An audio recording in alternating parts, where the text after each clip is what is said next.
Kanalıma abone olan videolarımı izleyin herkese. Bu videonun mövzusu Namazov Riyaziyyat Çalışmalar 5-ci sinif kitabından səhifə 65 və 66-dakı tapşırıqların həllidir.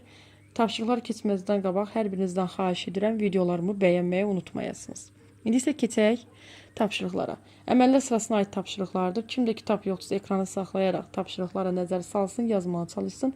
Mən indi sizə həlləri təqdim edəcəyim. Bu da səhifə 66-dakı tapşırıqlardır. Yenə deyirəm, ekranı saxlayaraq tapşırıqlara nəzər sala bilərsiniz. İndi isə keçək həllərə. 65-də bir nömrəli. Burada müqayisə etməyi istəyir, amma əvvəlcə hesablamaq lazımdır. Hesablama qaydasını da vermişəm. Burada yəni hesablamışam sizin üçün. Məncə bunu bir-bir oxumağa ehtiyac yoxdur. Tapşırıq özünüz baxa bilərsiniz. 2-yə izah eləyə bilərəm ki, 8-in kvadratı çıxılsın 7 ikincidə. 8-in kvadratı deməkdir ki, 8-i özünə vuracaq 2 dəfə. 8-i 8-ə vuracaq. Yəni 64 almışam. Görürsünüzmü? 8-in kvadratı çıxılsın 7, vurulsun 6-da. 64 çıxılsın 7, vurulsun 6 kimi almışam ifadəni. 3-də baxın ikinci tərəfdə. 25 üstə gəl 11, çıxılsın 6-nın kvadratı. Yenə kvadrat var. Yəni 6-nı 2 dəfə öz-özünə vuracaq. 4-cünü izah edeyim sizə ki, 4-cüdə necə hesaplamışıq. 4-cüdə görürsünüzmü ki, burada kvadrat var. Kvadrat. 12-ni 4-ə bölük. 3, 3-ün kvadratı. Burada hesablamada göstərmişəm sizə 9. Bu cür hesablayırıq. İndi isə keçək nömrə 2-nin izahına. Nömrə 2-də yenə hesablayındı. Mən nə eləmişəm? 2023-dən 207-ni hesablamaq rahatdır. Yəni sonu sıfırla qutarıb bir yerə yığmışam. Qalan da hesablama qaydasını ardıcıl olaraq sizin üçün yerinə yetirmişəm. 3-ə izah edeyim ki, 3-də 85 vurulsun 73, bölünsün 17 vurulsun 164 ifadəsində 85-i 17 rahatlıqla bölə bilirəm. Ona görə 85-i 73-ə vurmazdan əvvəl 85-i 17-yə bölürəm. Yəni 17 də burada gedir. 5 qalır. 5 vurulsun 73 vurulsun 164-ü hesablamışam. Digər misallarda olduğu qayda ilə hesablanıb. 4-cüdə yəni 14904-ü 23-ə bölüb 648 almışam. 5-i də 6-ya vurub 30. 648-i də 30-a vurmuşam. 3-də nə deyir? Yenə hesablamadır. Ardıcıl olaraq hesablayıb yazmışam. 3-ə də özünüz nəzər sala bilərsiniz. 4 də o qayda ilə mötərizlərin üçün ayrıca hesablamışam. Sonra əməllər sırasının ardıcıllığını yazmışam. Baxa bilərsiniz. Baxıb özünüz həll edə bilərsiniz. Yəni bunlar hesablamadır deyə bunları bir-bir oxumağa ehtiyac görmürəm. Yəni oxumaq lazım deyil məncə. Keçək 5-ə. 5-də məsələdir. 5 xalatı 24 metr parça işləndi. Bir xalata bir dondan 1 metr artıq parça işlənir. 8 don tikmək üçün neçə metr parça lazımdır? Birinci bilməliyik ki, bir xalata neçə metr parça gedir? 24-ü bölməliyik 6-ya. 4 metr xalata parça gedir. Deyir, bir xalata bir dondan 1 metr artıq. Deməli, xalat dondan çoxdursa, onda don xalatdan 1 metr azdır. Yəni, tərs fikirləşsək, donu tapmaq üçün 4-dən 1 çıxacaq, 3 metr donun payına düşür.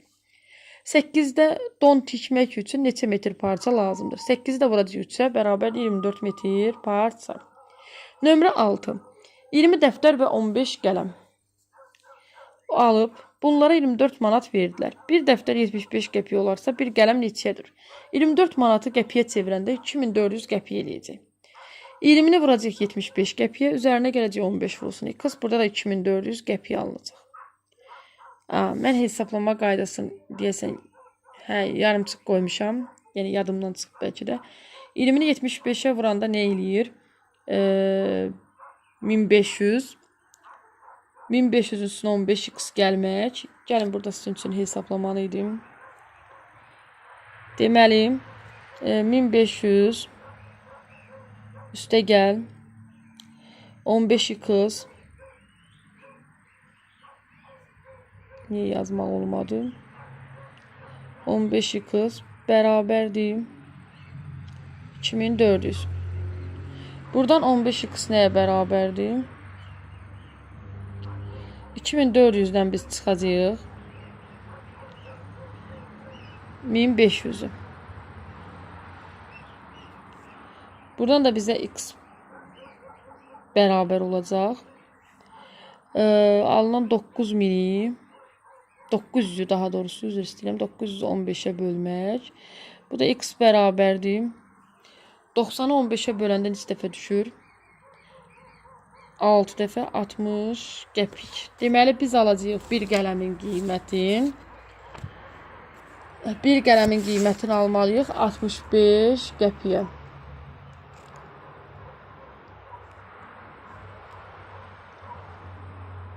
60 qəpiyə, 65 yox, 60 qəpiyə bir qələmin qiymətini 60 qəpiyə alacaq. İndi isə keçirik növbəti tapşırıqlara. Tapşırıqlar yerində işte. Nömrə 7. Eyni cür parçadan bir topda 30 metr, ikinci topda isə 22 metr vardır. İki topun birlikdə qiyməti 936 manat olarsa, hər topun qiymətini tapın. 936-nı bölməli da eyni cür parçadır. Yəni cəmləyə bilərik bunları rahatlıqla. 936-nı böləndə 52-yə eləyir 18. Deməli, 1 metr parçamıza düşür 18 manat.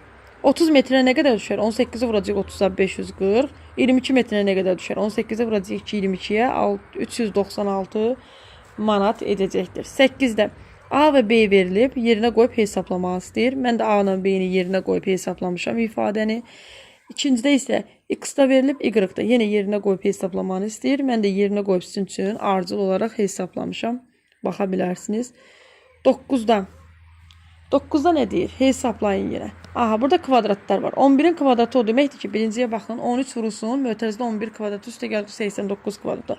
11-in kvadratı o deməkdir ki, 11-i 11-ə vuracaq 121, 89-u 89-a vuracaq 7921. 13-ü vuracaq 8042-yə. Buradan da 104.546 alınacaq. İkinci, 25-i 25-ə vuracaq 625, 15-i 15-ə vuracaq 225. Bunların fərqini 8-ə bölmək istəyir. 408-ə bölsək 50. Üçüncü, 12-nin kvadratı 144-dür. 16-ya bölük 9 edir. Sonra 19-un kvadratı 19 vurursa 19 neçə eləyir? 361. Yəni 9 ilə 361-i cəmləyəndə 370 eləyəcək. Dördüncüdə 8-in kvadratı, yəni 8-i 8-ə vursaq 64. Böl 32. 15-i burada artıq üzərinə baxın 3-dür. 3 dəfə özünə vuracaq. 15 vurursa 15 225 eləyir. Onu da 15-ə vuracaq. 2 üstə gəlir 3375. Buradan da cavab olacaq 3377. 10-cu da əməlləri yerinə yetirin. Ardıcıl olaraq yerinə yetirib yazmışam. Baxa bilərsiniz özünüz misallara. Oxumağa ehtiyacı yoxdur. 11-də yenə 11-də əməlləri yerinə yetirində yenə ardıcıl olaraq ardıcıllıqla yazmışam. Yəni hesablamanın nə alınıbsa, hansı ifadələrdə hesablayın sonra nə alınır, hamısını ardıcıl yazmışam. Baxa bilərsiniz. 12-də əməlləri yenə yerinə yetirində 12-də. 12-də o qayda ilə, yəni bölmə, vurma birinci gedəcək, sonra fərqi tapacağıq. Əməllər sırası belədir. Hamısını bir-bir hesablayıb 12-də də ardıcıl yazmışam. Yenə bu misala da özünüz bir-bir baxa bilərsiniz. Həll etdikcə, tapşırıqları həll etdikcə buradakı cavablara baxa bilərsiniz.